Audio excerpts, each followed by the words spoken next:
আমার শ্রীমুখখানা দেখে ভয় পেয়ে গেছে বোধহয়, বলল রাহি। ওর মাথায় প্রচুর চুল, কোমর ছুঁই ছুঁই। সেই চুল সামনে টেনে আঁচড়াচ্ছে ও, ফলে মুখের আধখানা দেখা যাচ্ছে, একটু চাপা রং, যাকে পাত্রী চায়ের বিজ্ঞাপনে লেখা হয় উজ্জ্বল শ্যামবর্ণ। বেশ বনলতা ছাদের চোখ, ধারালো নাক, ছোট্ট ঠোঁট। আর চুলটা সরালে দেখা যাবে বাকি আধখানা মুখ। সেখানে আর কিছু চোখে পড়ে না, শুধু সবটা জুড়ে সে তিলকের মাখামাখি, যেন দামাল শিশু এক তুলির ছোপ দিয়ে গেছে আপন খেয়ালে। অথচ কি নিপুণ শিল্প! ক্যানভাসের বাকি অর্ধেক রং চলকে আসেনি একটু। কথা হচ্ছিল আমাদের লজের কোয়ার্টার কাম কুক কাম গাইড ছেলেটাকে নিয়ে। আমরা এসে অব্দি দেখছি ছেলেটির আচরণ কি যেন একটা ভয় আছে সারাক্ষণ। কাজকর্মে অবশ্য ত্রুটি নেই কিছু, কিন্তু কেমন যেন অন্যমনস্ক, সারাক্ষণ কিছু একটা লুকিয়ে যাচ্ছে। আমাদের মধ্যে কাকুন কথা জাহাজ যাকে বলে, গ্রামেগঞ্জে ডাক্তারি করেছে একসময়।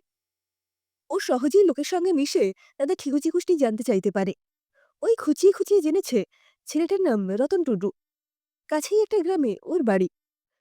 তবে ওর এক মামা নাকি শহরে থাকতেন, তার কাছেই থেকেছে বরাবর। পড়াশুনো শিখেছে কিছুটা, তারপরে টুরিস্ট লজে চাকরি। মাঝখানে দীর্ঘদিন লজ বন্ধ ছিল। ও তখন শহরে সাইকেল চালানো, হোটেলে রান্না করা ইত্যাদি কাজ করে দিন কাটিয়েছে। গ্রামে বাবা মা মারা গেছেন, কাকারা থাকলেও যোগাযোগ নেই তেমন। সেই মামাও আর বেঁচে নেই। এখন এই লজ খুলতে আবার ফিরে এসেছে। এখানেই এখন ওর সব। পাশেই একটা ঝুপড়িতে থাকে, নিজে রেঁধে খায়। ছেলেটা রান্নাবান্না বেশ ভালো, আর কথায় সাঁওতালি টান নেই তেমন। ওই আমাদের ঘুরিয়ে দেখাচ্ছে সব। শুধু ওর এই ভয় ভয় ভাবটারই কারণ বুঝতে পারছি না আমরা।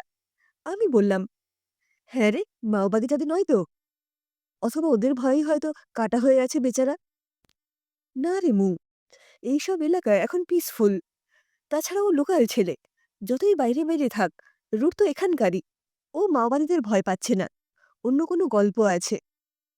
কাকুন বিজ্ঞের মতো বলল, ও স্টেপ কাট চুল, ঘাড় পর্যন্ত। সেই চুল ঝাঁকিয়ে চশমার আড়ালে অসম্ভব ঝকঝকে চোখ দুটো তুলে ও যখন কথা বলে, আমরা চুপচাপ মেনে নিই।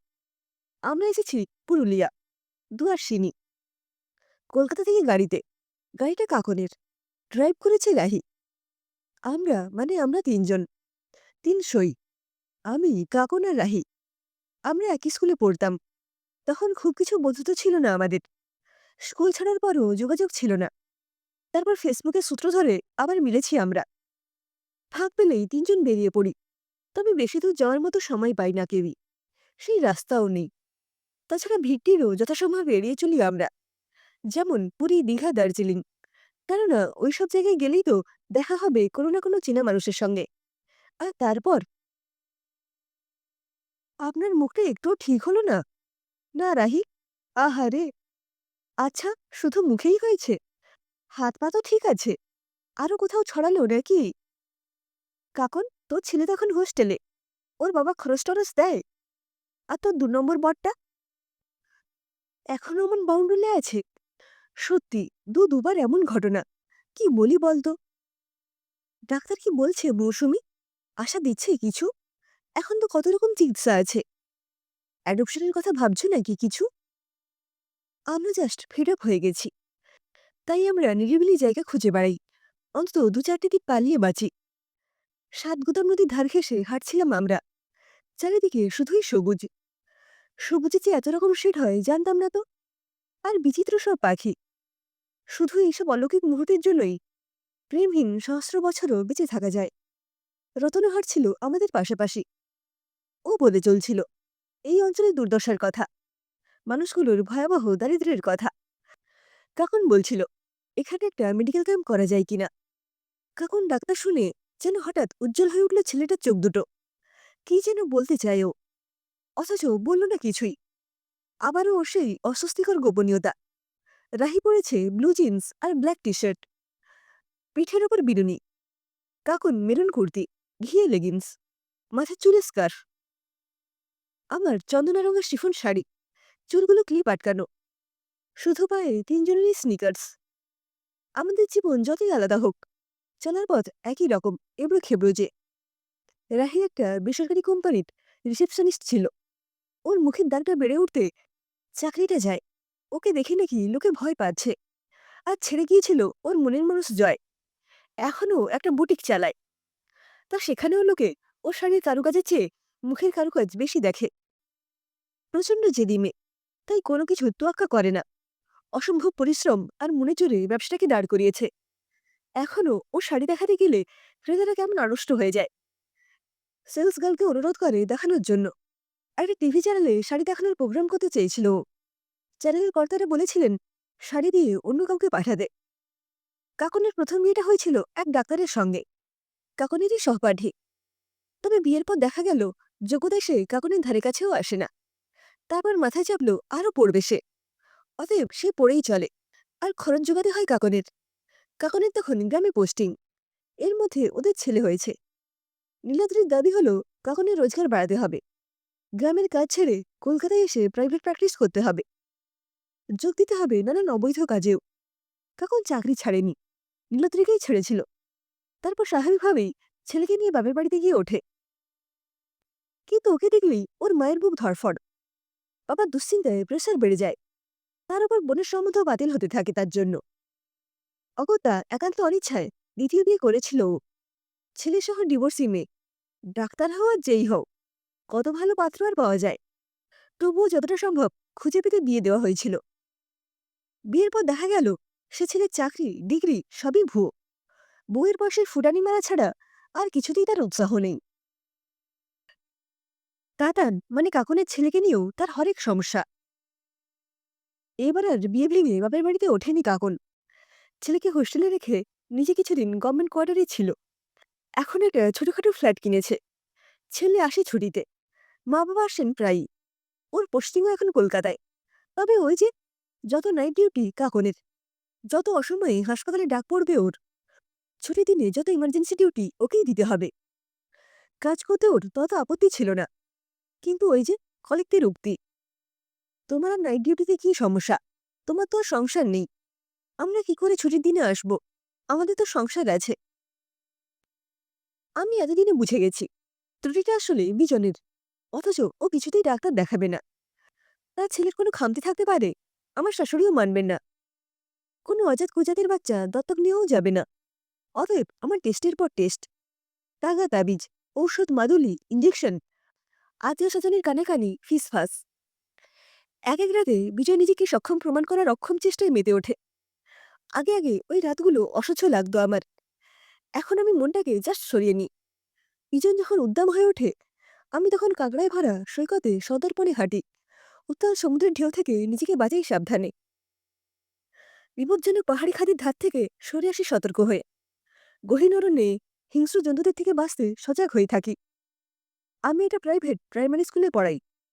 একটা বাচ্চাকে একদিন একটু জোরে বকেছিলাম। তার মা এসে হেডমিস্ট্রেসকে বলেন, কেন যে আপনারা টিচার রিক্রুট করার সময় ফ্যামিলি স্ট্রাকচারটা বিচার করেন না? নিঃসন্তান মহিলা কি আর বাচ্চা সামলাতে পারে? এই আমাদের জীবন। তাই পরস্পরের সান্নিধ্যে বড় নিশ্চিন্তে বাঁচি আমরা তিনজন। যেখানে কোনো কৌতূহল নেই, সহানুভূতি নেই। আমরা তিনশোই হাতে হাত রাখি। এবারকার বনবাস শেষ হয়ে এলো। পরদিন ফিরব বলে বেশ রাত পর্যন্তই গোছগাছ সাজছিলাম। শেষ রাতটা যতটা বড় করা যায় আর কি। এমন সময় দরজায় ধাক্কা। আমি বললাম, একদম খুলবি না, নিশ্চয়ই ডাকাত। রাহি বলল, বুনো হাতি নয় তো? কাকন বলল, রতনের গলা না? আমরা এবার শুনতে পেলাম রতনের আর্তনাদ। দৌড়টা একটু খোলেন দিদিমণিরা, ডাক্তার দিদিরা আমার বড্ড দরকার। আমাদের সবার অগ্রাহ্য করে দরজা খুলল কাকন। আর তখনই কেঁদে উঠল রতন। ওর ঘরে একবার যেতে হবে। রতনের ঘরে আসবাব বলতে একটা চৌকি আর একটা ট্রাঙ্ক। ঘরে একটা হ্যারিকেন জ্বলছে। সেই আলোয় আমরা দেখলাম রতন বলল, হেইটা আমার বোন দিদিমণি, খুড়ার মেয়ে। জ্বরে ওর গা পুড়ে যাচ্ছে, কিছু একটা করেন। মেয়েটা এতটাই রোগা, বিছানায় মিশে আছে প্রায়। তার উপর সারা গায়ে চাকা চাকা দাগ, চোখ দুটো টকটকে লাল। কাকন বলল, এক্ষুনি জলপট্টি দিতে হবে। আমরা লেগে গেলাম কাজে। কিছু ঔষধ কাকনের ব্যাগে সবসময় থাকে, তাও দেয়া হলো। থার্মোমিটার নেই, তবে গায়ে হাত দিয়ে মনে হলো কাপ কমেছে। তখন রতন বলল সব। ঝুমুরোর কাকার মেয়ে, বছর 25 বয়স। বিয়ে হয়েছে বছর ৫ আগে। এর মধ্যে বাচ্চা জন্মেছে, মরে গেছে। বোধহয় ওর স্বামীর কিছু খারাপ রোগ ছিল। মাসখানেক আগে সেও মারা গেছে। কিছু জমিজমা আর এই বউকে রেখে। জমি আর ঝুমুর দুয়ের উপরই নজর পড়েছে গ্রামের মোড়লের। ঝুমু তার প্রস্তাব মানেনি। আর তারপরেই জানগুরু বলে দিয়েছে ঝুমুর ডাইনি। সেই খেয়েছে স্বামী সন্তানদের। ও যে ডাইনি নয় তার প্রমাণ দিতে ৩ দিন না খেয়ে প্রায় বিবস্ত্র অবস্থায় গাছের সঙ্গে বাঁধা থাকতে হয়েছে ওকে। সারা সময় ধরে ঢিল ছোড়া হয়েছে, ছ্যাঁকা দেওয়া হয়েছে। এইসবেও জ্ঞান না হারালে প্রমাণ হতো ও ডাইনি নয়। কিন্তু স্বাভাবিকভাবেই ঝুমুর অজ্ঞান হয়ে গিয়েছিল। ওর বাবা মা সব দেখেও কিচ্ছু করতে পারেননি। তারপর ঠিক হয় আরো মারাত্মক শাস্তি দেওয়া হবে। তার আগে সারা রাত নদীর পাড়ে অজ্ঞান অবস্থায় হাত পা বেঁধে ফেলে রাখা হয়। কিন্তু মাঝরাতে কিভাবে যেন ওর জ্ঞান ফিরে আসে। আর তারপরে কি এক আশ্চর্য শক্তি বলে বাঁধন খুলে সে পালায়। কবে একবার বিয়ের পর সে রতনের ঘরে এসেছিল বরকে নিয়ে। কি অলৌকিক উপায়ে সে জঙ্গলের পথ ধরে রতনের কাছে পৌঁছতে পেরেছিল তা সম্ভবত সে নিজেও জানে না। সেই থেকে ও রতনের ঘরে লুকিয়ে আছে। রতনও চিকিৎসাও করাতে পারেনি লোক জানাজানির ভয়ে। আজ জল খুব পাড়ায় রতন নিরুপায় হয়ে আমাদের ডেকেছে। এখন একটাই উপায়, আমাদের সঙ্গে গাড়ি আছে, আমরা যদি ঝুমুরকে নিয়ে আসি। শহরে যেতে পেলে ঝুমুরের একটা ঠাঁই জুটে যাবে দিদি। লেখাপড়া শিখে নিলে আর উহাকে কষ্ট পেতে হবে নাই। রতন বলে, শহর বুঝি সবাইকে আশ্রয় দিতে পারে? আমাদের পেরেছে। লেখাপড়ার সব কষ্ট দূর করতে পারে। আমাদের তবে এত কষ্ট কেন? আমরা পরস্পর মুখ চাওয়াচাই করি। তারপর ঝুমুরকে তুলে নিই গাড়িতে, হাত রাখি ওর হাতে। আমরা চারশোই এগিয়ে চলি। তখন রাত কেটে ভোর হচ্ছে।